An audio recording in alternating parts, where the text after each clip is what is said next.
Hello and welcome to another uMake tutorial. In this tutorial, I'm going to walk you through how to select objects and also how to transform objects once they are selected. Let's jump right into it. So I have this kind of sketch on my canvas of a couple different elements. We have some closed elements here. We have some freestyle sketch objects. And basically what I want to show you is how to select objects and how you can move them around with ease. So let's jump into it. To start off, if you want to select any object, simply double tap on a curve or a surface, and that will select it. Once you have a selection, you will see this nice bounding box. And as you double tap on more objects, that bounding box will change to show the selection. Right now, everything that we have selected is on the same plane, but if we come back here and select this, you'll see that that selection changes. So we have the bounding box changes. Now around the bounding box, there are some interesting tools that we can use. Let's go back in the front view. We have these curved arrows that you'll see on the corners. We have this little thing here, down here, 2 arrows and a diagonal arrow.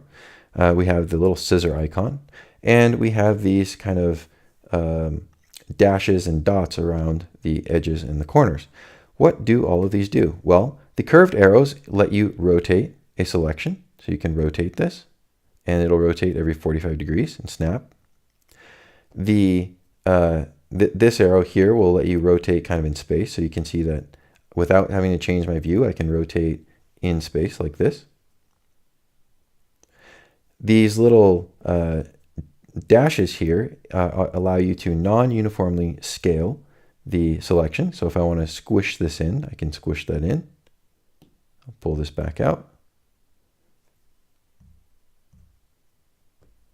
Now, if I want to uniformly scale something, I can simply do that by using the diagonal arrow down here.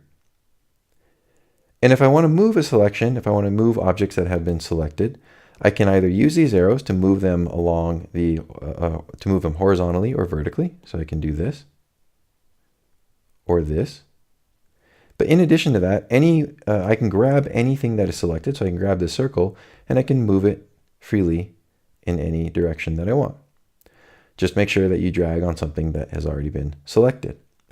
So that's what those do.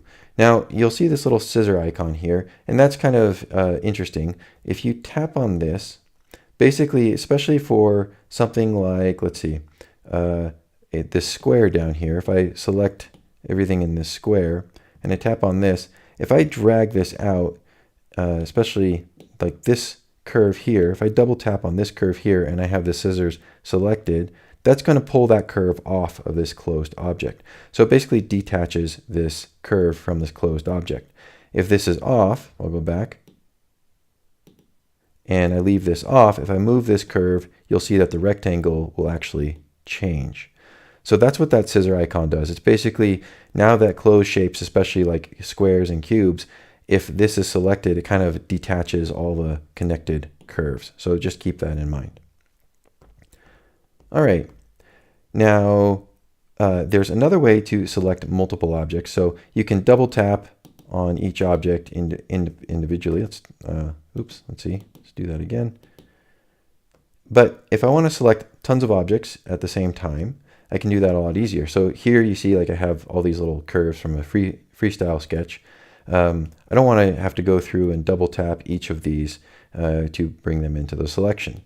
You can come down here and you can actually use the little lasso tool. We call it the lasso tool or multi-select tool. We refer to it both ways. And you can tap and hold that, draw a selection around all of your objects, and everything will be selected.